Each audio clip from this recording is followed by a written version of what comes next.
Hello and welcome everybody to my YouTube channel. See if I can do some pruning as I walk here. I know I haven't posted too much lately, but this is our 6th year of the food forest, and actually our 4th year of our edible landscaping company. And that's what's kind of kept us busy, is trying to focus on that as much as possible. So the task you'd imagine with starting up a business and getting people on payroll and trying to figure out what payroll really is and all sorts of stuff.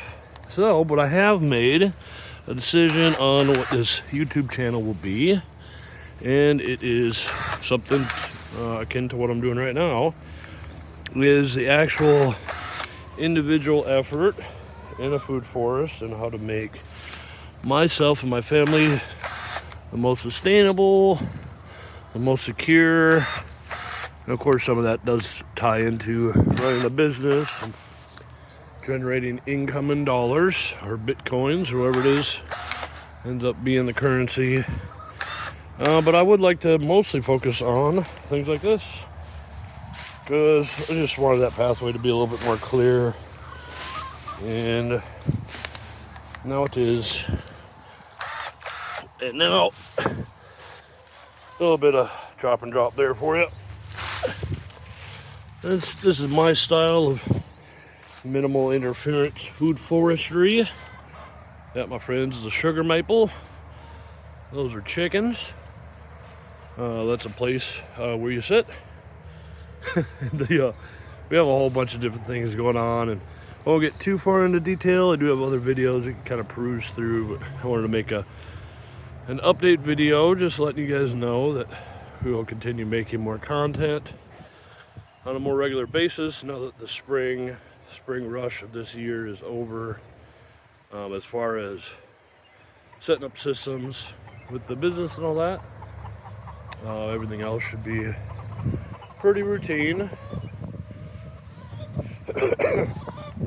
But no, if you are interested in business or you're interested in anything that we're doing here, please leave a comment or ask any questions. We here are in Indiana, central Indiana. We primarily plant as much as we possibly can to get as much diversity. We use mowed pathways as access points, and then every once in a while we kind of chomp through and make our own little pathways, just like this. And for those that are having problems with ticks, we have not, as I stumbled into a service berry and another service berry. We haven't had any ticks in this area, and I don't know too much about ticks themselves. As we look at an elderberry, I don't know what brings on their surge cycles where they seem to be everywhere this year. I'm not too sure about what environmental factors and what their habitat is, but I've been wandering through this food forest for years. I don't think I've ever gotten a tick, which means I'll check myself double today, because that's when, knock on wood type of thing. Look at a friendly little pair. Planted this one quite a while ago. Probably maybe not exposed the roots well enough or spread them out, or soil wasn't right, but it is putting on fruit this year. And some of our neighborhood insects are eating at it too, so we know it's good and delicious. Other than that, I hope everybody is enjoying their summer, their spring, their early summer. We're in Indiana, so it's still a little hit and miss. Today is 79 and tomorrow will be 52. But we're already done eating our asparagus, at least one of the patches. We have that right next to an elderberry, which will fruit a little bit earlier. I think this is more of a European variety than the American variety. They seem to fruit at different points. They're staggered by a couple weeks. Like I said, we have plenty of different fruit trees. There's some sort of apple or aprium, another service berry. We have cold hardy almonds in here. There's a hazelnut straight ahead. We have three different varieties of that. There's a native peach. Plenty of sugar maples. and apples and pears and peaches and oh my and bears.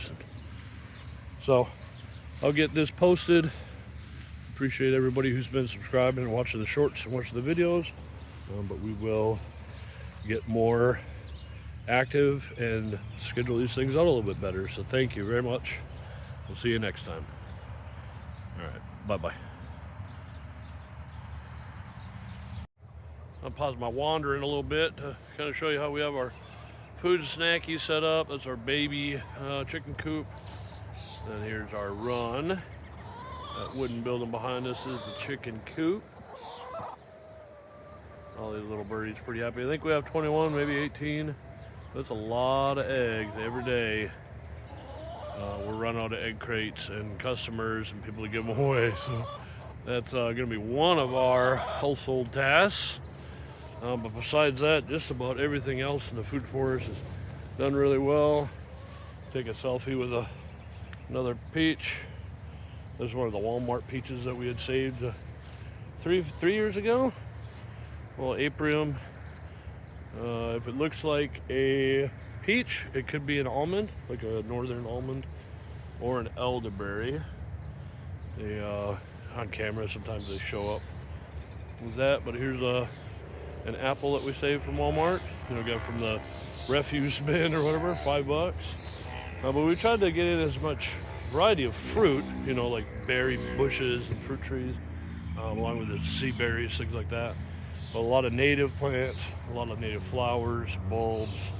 We wanted to have, I'll show you what this looks like. We live in a neighborhood that's built another house next to us. That's my staghorn sumac, little coppice area there. Pathway to the road. The pathway goes around, but then we kind of just have all the maples that have shown up on their own. Got some walnuts, service berry right there. A black walnut. Another service berry. I don't know, you can get them so cheap from the Soil and Water Conservation District. We just buy up pretty much all they have and we just go to town. But it's very lush right now. I'm very glad that we made these pathways as wide as we can. Might actually widen that out a little bit more. Maybe to make this corner a little bit easier to take. Because we want people to walk through, right? And not be bothered by hitting stuff. That's why I was pruning before. Because when they walk through, you don't want like huge spider webs if you can. And we're gonna have this mulberry tree trimmed up because it is producing quite well, of course, but it's pushing down on all of our netting. Can you see all that? The branches that come down are pushing down on it. We have more of these stands like the one in front of me, but we got to get the branches off of the netting first before really getting those in place. But pruning is healthy for the tree. You can see that this is a very leggy tree. You got 6 feet of trunk before it branches out again. That's a little bit too much. And then that trunk right in the middle seems to be on its way out. So good healthy pruning. Selective pruning and topping of that tree would be good. Kitty cat or the birdies will still have plenty of protection. Their fencing and their netting will still be good. They get snackies falling from the heavens. And then we'll be able to walk in there much easier. Because people don't, at least I don't imagine most people don't like to walk through a place and be hitting in the head and rustled up against, some random black walnut. But that's just me. That's how I'm doing it. And it's my backyard food forest, so I guess I can kind of do what I want.